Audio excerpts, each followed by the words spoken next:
Hi, I'm Dr. Aston Goldsworthy, and today we're going to talk about knee pain and some of the causes that a lot of people aren't familiar with that might actually be causing their knee pain.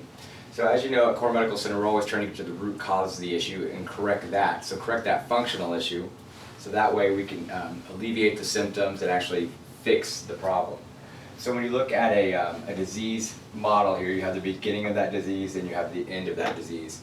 Usually function, as we know, is lost here at the beginning of that disease process, and then the further we get down the line, we start to develop these symptoms. And often by the time we've developed symptoms, we've started to have damage or destruction to the joint that's being affected. In this case, we're going to be talking about the pelvis and the knee itself. So this is the sacrum and the ilium, and these are some of the key muscles responsible for externally rotating the femur, which is also going to affect how the foot and everything else is affected. And why that's important is when we start to externally rotate that femur, it's going to cause the foot to go into pronation. So it's going to pronate that direction and it's going to roll in. Well, when that pronation happens, due to this external rotation, it causes this foot to kind of drop this direction and roll in. Well, when it does that, it puts a lot of pressure on the medial side or the inside of the knee. So we know the most common area to have knee pain is on the inside of the knee. So when you start to develop that, over time you'll develop what we call a varus deformity. So that varus deformity basically is due to that external rotation causing pressure to be placed here and here on that joint. And when that occurs, you're going to have osteoarthritis formation, meniscus damage, and you're going to have pain. So, what can we do about this? How do we know this is happening to us? Well, here's some of the common symptoms that are occurring in this process. Typically, you're going to have a sore SI joint or sacroiliac joint. So an SI joint is this space right here. So what happens is, this is your sacrum, this is your ilium, you'll start to see a separation in this. So usually this will kind of come inferior like that. When that comes inferior, due to weakness in this glute medius muscle, over-tightened other lower extremity muscles, it's going to pull it back this direction, which is consequently going to change your gait patterns or how you walk. When your gait patterns change, you're going to start to tighten these muscle groups up. When these muscle groups tighten, they're going to externally rotate, so they're going to take that again and move it outward. Okay? When that external rotation occurs, as I said before, it changes your gait patterns, which causes increased pressure on that medial side. So, what other things do you see with this condition? Well, typically some things that are fairly go unnoticed, or patients just kind of blow them off, is that they're unable to cross their legs in a seated position. So they can't cross their leg easily. They have trouble tying their shoes. When they sit down with their legs crossed, they feel tightness or pain in the glute area. Other things is you start to develop foot and ankle pain, because as this external rotation occurs, you usually have some rolling in, so it's going to put increased pressure. The foot's going to be flat, and it's going to have increased pressure on the medial side of the ankle, so they're going to start to roll in like that. The other thing you'll see hip pain.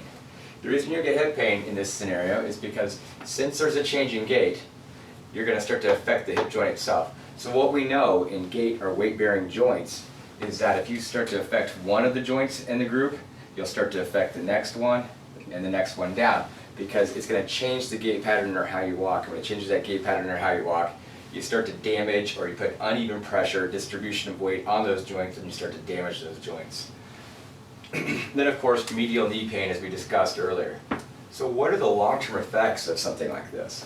Well, the long-term effects are going to be osteoarthritis of the knee. You're going to have meniscus damage, varus changes, pelvic instability, as we discussed.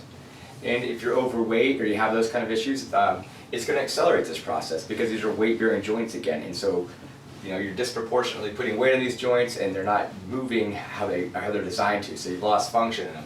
So you're going to develop friction, and when you develop friction, you break down tissue faster. When tissue breaks down, you start to have arthritis. And so then, if left completely untreated, you're going to end up with a total knee replacement. So what can accelerate all this much faster? Well, doing symptom-based care, because as we all know, symptom-based care leads to surgical repair. So you want to get ahead of this before it gets ahead of you. So doing things like a cortisone shot or NSAIDs or doing an unnecessary tissue removal like a meniscus repair on the medial side are only going to accelerate it and increase the chance of you having that total knee replacement. What needs to be done, first of all, is you need to have someone that can functionally assess this issue. They can diagnose it and treat it. So you have to have someone that can actually see that the pelvis is tilting, that there's external rotation. Watch how you walk, see your gait patterns. So when that happens, they're able to diagnose the issue, and then they're able to prescribe the proper type of care. One type of care would be functional physical therapy. So functional physical therapy is doing just that. You're observing that patient, and then based off the dysfunctions that you see in your assessment, you're tailoring exercises to treat those and to fix those specific issues. Another thing that you want to do is use chiropractic care. So you're like, chiropractic care, it's a knee issue. Well, it is, but it's also a pelvic issue. And so if you have pelvic instability and your SI joint keeps shifting, this has to be adjusted to go back in place. It does no good just to train the muscles around a joint that's out of place, because if you're retraining muscles around a joint that's out of place, it's going to remain out of place. So just like if you were to adjust it in place and not retrain all the muscles, it's just going to shift back out of place. These two things go hand in hand, and they are synergistic and required to actually stabilize this pelvis. Another thing we'll look at is bracing. So if there is truly a varus change, you want to offload this joint. You need to open this space up. If this space doesn't get opened up, it doesn't matter what you do to this joint, it's still going to have this friction. That's going to be the problem. So we've got to open that space up. And so usually an offloading brace can help with that, as well as physical therapy to retrain the muscles.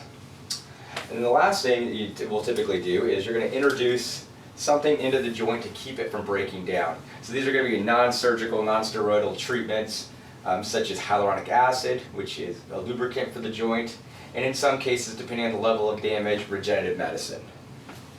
So I hope you understand kind of how this functional based issue can actually lead to knee issues. So basically, a low back issue, a pelvic issue, a hip issue can actually cause enough changes in your gait pattern to start to have a knee issue.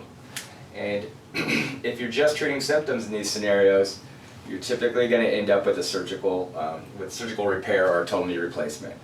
So if you're experiencing this, or you know someone else that experienced this, make sure they get to a place to where a provider can actually make this assessment and give them more of a functional-based approach instead of symptom-based care. My name is Dr. Aston Goldsworthy. I'm from Core Medical Center, and thank you very much for watching.